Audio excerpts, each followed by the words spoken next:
सिंध के मुख्तलिफ शहरन जा गंबट में भी हिंदू बिरादरी ॾियारीअ जो जश्न पांजे धर्मी जोश और जज्बे से मल्हाए रही है। शहर के हिंदू पाड़े में पांजे धर्मी ॾिण ॾियारीअ ते घरन तोड़े घिटिन समेत मंदिरन और वॾी टिकाणे ते हिंदू बिरादरी के औरतन बारन और मर्दन दिया और मेणबत्तियों बारे पूजा पाठ कई और मिठाई खाराइण समेत तोहफे तौर तक़सीम पिण कई। मुख्तलिफ साधन ते नौजवानन और बारन खुशी में झुमरियों पिण हयूं। डॉक्टर हरीश कुमार, कैलाश कुमार, जय प्रकाश उर्फ बेबू, डॉक्टर इंद्र, डॉक्टर लाल और बेन घर घर तोड़े मंदिरन और घिटिन में दिया बारे छड़िया और खास प्रार्थनाओं कयूं पयूं वञनि। ॾियारी जो ॾिण हिंदू धर्म अकीदे पटांदड़ असवा के महीने में उमास राति अक्टूबर महीने में इंदो आहे, छाकाण जो इन ॾिण के रोशन ॾींहं सां मनसूब कयो वेंदो आहे। हिंदू बिरादरी तरफां इहो ॾिण श्री रामचंद्र बनवास खां 14 सालन बाद अयोध्या वापस अचण की खुशी में मल्हायो वेंदो आहे, जॾहिं रामचंद्र पंहिंजी घरवारी सीता के हासिल करण लाइ रावण सां जंग कई। रामचंद्र जॾहिं रावण जो अंत आणे ऐं खेसि जंग में शिकस्त ॾेई वापस वरियो त उन खुशी में इहो ॾियारो मल्हायो वेंदो आहे।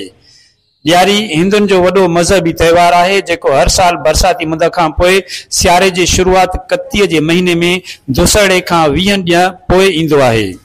हिन त्योहार ते रीतुनि रस्मुनि तहत 5 ॾींहं ही त्योहार मल्हायो वेंदो आहे। रोजगार सांगी घरन खां परे रहंदड़ माण्हू भी इन त्योहार ते खुशी मल्हाइण लाइ वापस पंहिंजे घर अचन था। ज़ाहिरी तौर ॾियारी वारो ॾींहुं इंसाफ़ जे ज़ुल्म ते फतेह जी खुशी में मल्हायो वेंदो आहे। मंदिरन ऐं घरन में पूजा पाठ करे पंहिंजे मन जूं मुरादूं बासियूं ऐं उन सां गॾोगॾु सिंध ऐं मुल्क जी खुशहाली ऐं सलामतीअ लाइ पिण दुआ घुरी वेंदी आहे।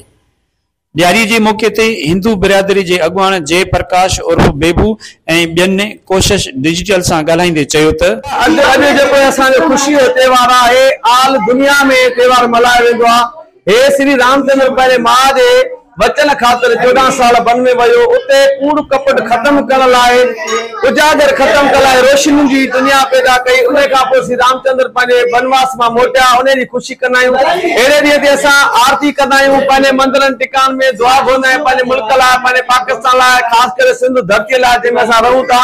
जीअं त अॼु असांजी ॾियारी जो ॾींहुं आहे, जेको असां पूरी अची करे पहिरां शुरूआत में पहिरां मंदिरन में अची करे पूरी इंसानियत के लिए दुआऊं करंदा आहियूं ऐं उन खां बाद में हर कुंड कुंड में रोशनी कराईंदा आहियूं।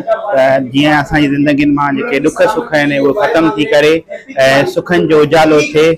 ऐं हीअ जेको असांजो ॾियारीअ जो ॾिणु आहे उहो असां सिर्फ़ु हिंदू बिरादरी जो ॾींहुं न आहे। हीअ जेका ईद आहे या हीअ जेका दिवाली आहे या इंसान जी दिवाली आहे, जेको हर इंसान दुनिया जी हर कुंड कुंड में मल्हाईंदो आहे ऐं हर इन इंसान लाइ असां दुआऊं करंदा आहियूं जेको हिन वक़्तु कंहिं दुख सुख में हली रहियो आहे। रिपोर्ट नाज़िम जामड़ो, कोशिश डिजिटल गंबट।